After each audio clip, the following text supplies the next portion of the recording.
Sain ko san hote lagi suan istaming sibai kabu sel na hian ni tatu te kan ti mai nge reng lai ni te mun tro ma sama ko lo thu ko soya ko san hote kim ta ka sen mang turin kan som ani chuan tu bin sing la ba khan no pam ti ni kan mang to a kan bial tu pastorin ngai no tu ki tu cha puanga sena ro chuan khá program bằng cái này to lem lo ko ka free de wa kai nga ya thu pui te po san pa hin lu ngom te kan thang chuak ve a tiang chu ko thian thu nga ki ho don thai kan sia a kadam sam le lo me thun la hi ma ro chu kan bial fan program ni se he kan hun hun lam ve zel kan ha kan nga ya la rei tu lo na yen kum te han kan sela chu ma mai tu la kai la yu le ka chu lo chu ki lo tem sa ma kan tu ma kin te kha lúa khát chuột ăn rèn mấy cái lúa chén nua đấy khán em tin nghe nhiều có cái là xua là sẽ lần bản tiền sẽ là chọn cái chỗ này cái gì cái lúa này à em mà cái lúa này thì ta này thì đấy khá cần sử dụng cái này thì chúa Bible cái chia ra mà trong trái cái này rồi thu trả cái ngay tháng à đây là mấy thế à đây về đây lấy mấy thế không lần bản mình bé ăn dễ thì sẽ cái trong trái nào chúa đây tiếp tặng cái cần thu về đâu mà rồi chú tu làm gì đấy sẽ là chỉ cái khả năng về thì cũng ba thì cái khả năng sẽ chỗ mẹ hey nhớ hàng tin ta vào chuan tin biên phần program tin ta vào chuan thu ma thế hàng này về các căn cụ đấy ba sử dụng khan thì em có sử dụng ông về chắc mà ya cái biên pastor nó sử dụng tôi cái gì sẽ là căn sử dụng chụp tiêu công thung công ly về lek tôi để sử dụng căn cụ đấy ba khả năng chuan hey thiếu bề cái yang căn chân đấy dễ mà alo cái gì kan ko sanian plan enge ma ti lo tin tu ta kan ne ya helai fencing siam te sunday school kan supply te lebe gen rong noi chat yang chi te kha hen song song he ko thano te kan tho kho ma changa athian nam tin pe tin kho ma changa kan sak le kan din le kan chei bo ani chuna wangin thil pe ga tan ila ze te mu kan tho tam the le ti ro pi ka ti alo ka ti đúng nghe thổ bọc thế mà ó thì cái lối xuống của chị nào chút điểm trong thiên về và hiền cần trong năm lễ cần thổ trả thề tổ pin sổ tiền hú cô sẽ nhìn tin cần năng là em hiền đi tới khác điều đồ ăn ổn tiêu vàng tin ở đó là chuan cần sử dụng lễ chu hey bia cần gì sang cho con pastor bia là gì chút ta bia này chút cái mà gì cần gì pastor chút nó đi vangin thề bắt chân cần làm gì em hiện tại chỉ nào em tin assembly thọ target chúng ta mà tên cổ thần tua số cổ thần tầng ai ta mà sự tu thì lo tiếng mà sự tu cần gì thế mà quay một đôi cái gì tên thiếu sáng công sáng sáng chút điểm chuan biang này tu cần gì nghe biang mà là công sáng sáng tên chân cần làm mà cần làm biang mel cần tí lần dễ là cần chạy ngồi dễ là ha cần ngồi khổ là anh ấy cần sự điều nhất sự điều trong cổ thần hậu tên chân cần là chủ dễ là cần này cần điều song khoan cần hành ta làm này của tin ở đó là chuan khi bậc hạt đó làm điều mấy cần sử dụng chu program sang info mà tên hạt ta mà tên committee ở đây hey hun ta bị cái năng chỉ ta info một cái bộ cái năng tụ ta hey ta ya là ta lại bị cái ya chalo cái cái cái đó ông ta đây cái mo số anh cái ngay chalo tụ ra chung cái ngay thôi chú hoàng chuan chắc in cái lệ số tiền ô info một nào ô đã đi mang nghe chuyện rằng chúng ta là thể làm chuan committee nào có lại bị tụm nó về là hạt ta là có lại phá bị lệ chuyện cái mà nói lâu số cái năng chỉ ta là bị tệ điều đó ông mà hàng sống số hàng sẽ là yan cổ phần hậu tên hàng sẽ theo lệ tiền ô chẳng in là lệ tiền ô tỷ khá anh sử dụng bậc anh này tên ở tổ nào anh sử dụng chú giải các thầy lẽ mấy mà đi worship and music build committee phật này không quý giải quyết quý này là cái hàng tỷ đô nó mà sẽ cùng tiền khất chú buổi tham cái cái hàng tỷ lệ tạo cái đó ông còn có là chuan cái nông chung nha giải quyết quý phật này không quý cái này thế ta là hàng tỷ siêu nghe là solo thế giải quyết thế cái điểm tham thì mà lệ giúp anh chị thế giải quyết chúng sinh mà thế cần biết suy cái này chỉ là cần giải thiệu lúc gì cái này cổ nó có giải thiệu là tôi là có solo is chắc chắn cái này cái điểm nó cần là gì chú bảo chú hàng thì ta cái lâu này của mấy mày cần sử dụng cái là chú giải nguồn sẽ tiền lần đó phải nguồn sẽ tiền thế tôi bên chuang kan o ti ren lo bang a thil pakhat kan par ku na kan se ve du lo ba chu hei kon tak to kan ni ve china kan sa ve mo ko ko ka chu e pa thian thu kan se la khan ka o bo ni dik tak ka lo na ka chom chuak cha nei ti lo ba enge chan mo mo ka doctor a kai den tira an lo mai serious khop ma ya e i sok bo i o bo ma hi sa ya ma ni he i chuan enge ni a Bible si kan la an zan bo na mai lo kan lo la lo la mi an suan tia khaya ka den lo na cha ko ka se chuang lo ba ma lo se chuan han kita an zan te ka ke wa in khan lo ma ka student ko de kan so mai ni ka ka shung de ba ka han lam khan pathian za la hallelujah a lo ni ka tin tak ne chu tiang chuan kan soi bu na ka chu kan sai ba ba tu ne lam pan o thang ke la ya kan le ke de mang tiang se da ko kan lam tu lak na ta kan kem du to na in thei to in so tiang za hi ni lo mo lam ba thi ni lo mo thei to in so se te o kan lam la ni de re to lo ka thi na ma ni ni lo ba ko a thil le kha khat ya ko ve la kan chen to bok sia chu wa chu lam ba thi ni lo ba thei to in so se te o ti la ya kha wa de ta kem se na ya ma anh ta nói thuốc giả nó còn có sao này ha cần sửa đều luôn là gì cái lái trên là ha là đây của nó này cần một tổ của nóอย่างnày tôi là chúa một thiên thu cần lái khá là trong trái cái này số nữa một thiên thu cần lái khác của đây những cần sửa chữa một mất mấy con nha chân chính trả một thay sẽ là bung lụt trang của lại trang sổ thủ cho vào hiện thu lá đặc lệ kan shen em ma khan ni zena ya I ram lo theng ro se de la ta ni be ta ha de la ta theng ro se chu wang chuan kan tin no ma la lo ngai nga kan ram chu ko le ran la da kan la lo kan sing no mai do chu tiam tu chuan pathian lo na zena ya thu kan pon so do na ni ma thai bung lu chang kwa le chang so ri ga thang chu ti chuan nang ni chu ni piang hian chung cha ro kan pa wa na mi I ming som ro se I ram lo theng lo se hallelujah I du som va na tiang in le yamin pi ro se I du som va na min an tiang in le yamin pi ro se va na in tin ne an tia kan ai to thiam yang ro le yamin chu tiang so pi ro se ke ne helai tu mang hian se na tiang tu kan lai thong do ni chu chai mo le hallelujah la in khom chu kat mi ne pi le chia da lu mai mang an om bo ma se Zelemi di disa mi ko khom le long thu kan se thu cha kan di don a soi tu tu ne te ma kan ni tha ra ke no so chong lo sei la he che lo ko de lo mang ve le la ke ro ku se tu se lai no ta lo se I na kho in mu di rong se da li so min kan di le amen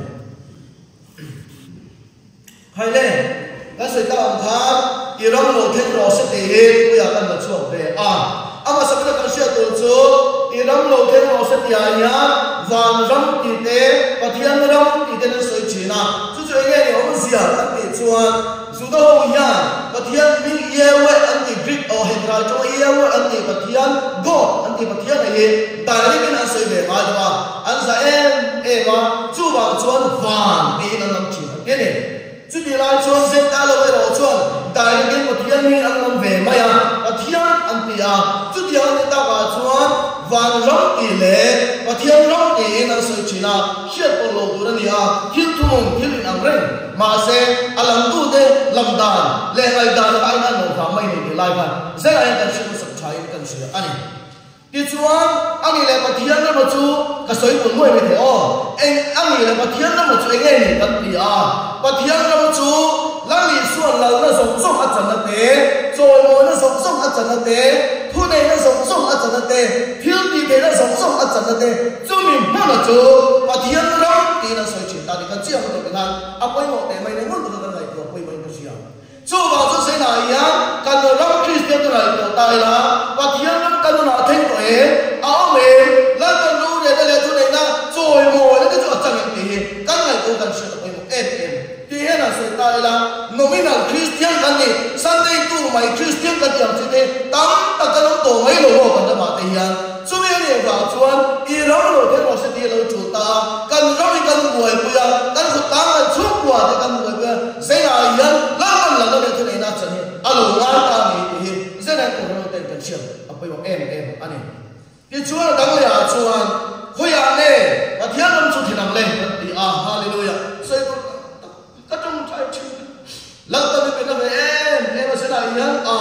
em tin cái số em cái số lần qua thu ni sẽ làm cần nó mà giờ cái thiên nó một thiên độ sẽ cần nó cái thiên chuyện là số cao nó siêu cái này có chuyện là ai luôn nó lên thằng nó đúng đấy à tao mình nhớ là cái này mình lên cái này về chuyện là chú đi ăn bốc chú đi ăn là chuyện gì à giờ thằng không phải sợi có tích tập trung Christian đó lần qua mình về lần qua sợi chùa đó lần qua thu hồi máu và hệ mà hiện chế đủ ông nó đúng ác gì đó mà yên ai luôn nó lên thằng nó cái đồ về bốc xí à bạn giờ thằng em chú đang追chế là nhiều mà mày đồ đi lần qua thu đi tập lần qua chế là nó bé chế là mình làm mày là à ta đi thì to nó sợ chế cái nó muốn rối tụ thế hậu tụ cái ta đi bốc cái chính chính cái lòng trong trái về chính tổ rồi đi lần qua thu chú mày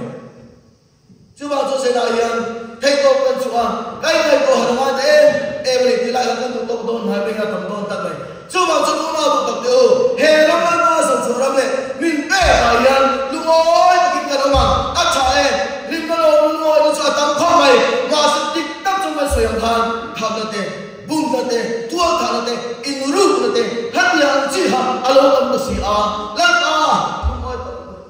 sợi tôi các bạn nó cái sợi của tôi này đấy mà chú bảo tôi sẽ lại cái như vậy cho nó trong cha làm ta nói cái đó lâu mai rồi ít tiền này là nhung ít lắm thì lâu mai rồi thì lâu ba thôi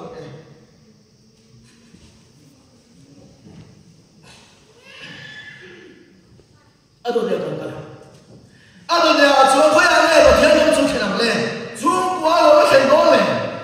cả chú quá chú công sản mới sắp được kinh tế sân cá mới sắp được kinh tế school mới sắp được này kinh tế nó sợi chuyện à tôi chưa nói được em vào bên mua sợi chuyện này à bồi em là chú quá chú làm bao nhiêu lâu chưa cần được em vào chú quá chú bí lệ bù lệ vào tê được bồi mà sẽ làm gì bồi anh nói ngày số tổ là vào anh nói người lên thành tổ là vào buổi là sẽ làm ăn là cả family problem family tập tập gì tê alo thiên ta alo tập tê em là Christian lắm xỉa yên chú còn mình ta lâu tê alo tập ta chú bảo cho sẽ là yên chú của lần qua rồi mình hallelujah tung đi lâu rồi sẽ lần năm lâu thế rồi để sẽ đi đi chú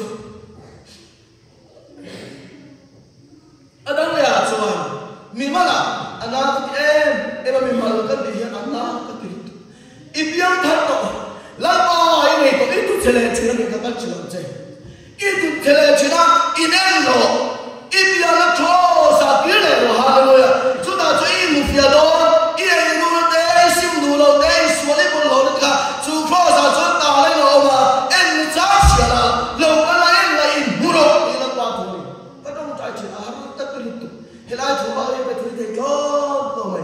chú bảo tôi sẽ là hiện mình mà hơn là close and to him lần qua rồi mình tụi đi lâu lẹ rồi sẽ lâu thế non lẹ rồi sẽ cần tí anh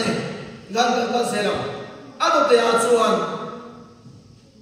anh lẹ em cái này có thiên năm cho lâu thì làm lẹ và thiên năm cho tiếng lâu thì ta và hắn là cho lâu các anh nó là cần đủ mai hallelujah phải với các chú em sẽ bia các anh mang về la gan rồi lâu như cái căn cuồng về chúng ta căn tiếp tục mày lần bao rồi chúng ta căn cuồng theo thì hàng số lệ sa các chúng ta các tiếng anh nhá lần bao rồi chúng ta nói sao à tôi bảo cho đấy nhá chú thế quý khi lại mới tiền ăn tia tiếng hàng cũng cần mang sầu cho mày căn sợi đủ lại mà chú đủ lâu tất chuẩn đủ lâu này mày đủ tất chuẩn đủ ai này mày duy mi chuẩn à đủ chuẩn này mày à đủ lâu là mấy này mày đủ lâu cá hi sẽ là gì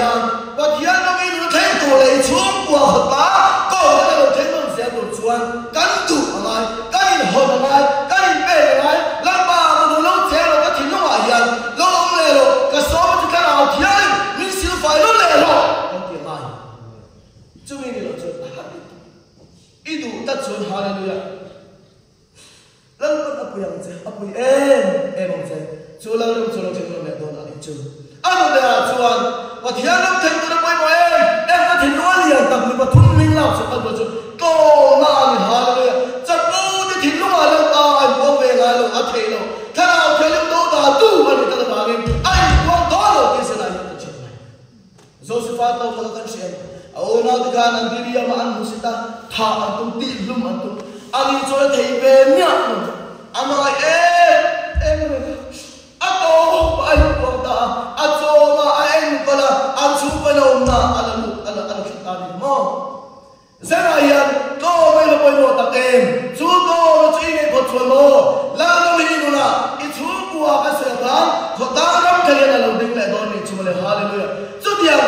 bo sero mari ko ma kan sa dero ai Christmas na chota kan se e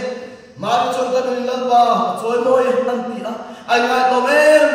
em ya ta chon la Krista cholo piak ta haleluya lalba nu ki khalo ni ta mo zama yan iko ba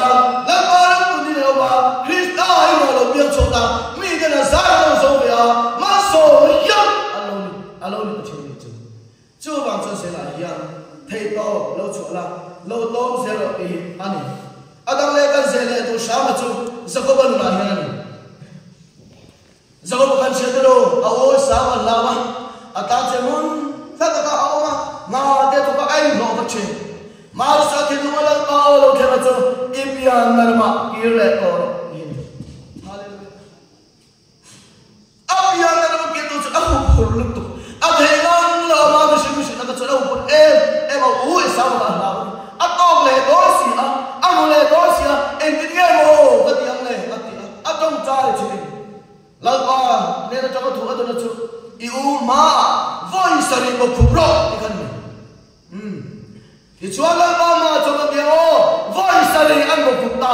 a u sa ne chai no rim le ta hallelujah ma ngai na lo thum no le ta a ti chuan le ti le kim ma ya ka dia o a lo chin fel ta ni ka sa ai kan sa du tak ma ya chu to ro la ba ma to ro e mi dam ne ing no tur bo ko ma sa ro kan u de le ya mi dam e lo rim lo to ni boin ko ma sa ro a le ne ne yo che a bun tan ro bul tan pe kan sa china ka cha po lo rim ka sia kan ti bo hian a ti ma sa tu ni kan sa tak zela ma sa ka thian thua chuan a ma sa tu a lo chang la mi zo zo lo rim lo ti ni chu wa zo se na hian i tom se da mo la pa ma ti chuan la lam chu tu ni lo le lo ti ni a to lam kan thai do to me a to la kan se do chu kan chung chai ko ani pathian lam lo then ko chuan kan chung chai do ni in so la pa ma le bola a mai chung chai chin chuan e la pa ma bo phut de chin chi tia chung he de in me tak tak lai chen in chu mu a thei ko bin a par bula anu e tiang ka ma ko no rong bol pui de mo in ma mi khama te ro kan siam te ro chu dia chu kan ni ma se chung chai lo ni lo khem ta kan tha chu ta kai kha da e lo chu ta chu kan na lo ro ma a lo hum ta chu la ram ge ko chu ti thimi na lo hum ta ke ma ni so lo re ta thei to kan cho be kham na ta ka ti me chu dia chu ta na chi ma se na ye lo chung chai le la ka ma lo pu le ro na chi ka so to khan la ka hai yang chu dia mi chu kan ya min pu lo i chan pu na ai ma ka lo pu ne e khai min ma ai to la pa ka ma ai tha le che min chan pu lo lo ti la lo pan a chan pu la pa fu ma ne che lo cham lo le ti ni chu dia ko se la ya ni bo se ta la na ma cho ke no le se la kan tin lo ma to ni lo le se kan ti ani a to na be la ta so chu la sem lo chen ni te ori to tu me so chi che iruna tu me la kan na hi tu me la te le na hi tu me la te le iruna ha tu me la te le sum le pa ni mo ka ti chapo na te i si na tu a lu te ka shwa chin che mo ka ti che chu ba cho lo chung chai se la pa shwa te ka la o thia lu shwa te tu ka lo mo se se chu da cho le ki bi lo fu to ma la pa te la na ma chi ma a tu a chi ma a po chi ma nu te ko bi ni song ma ta la ta ki lo nu le do ni chu chu de to se la ni mo se la i ram lo the lo se la ra ma chu kan tu ma lo the lo se kan ti ni la ko tu kan sa ta ma le se se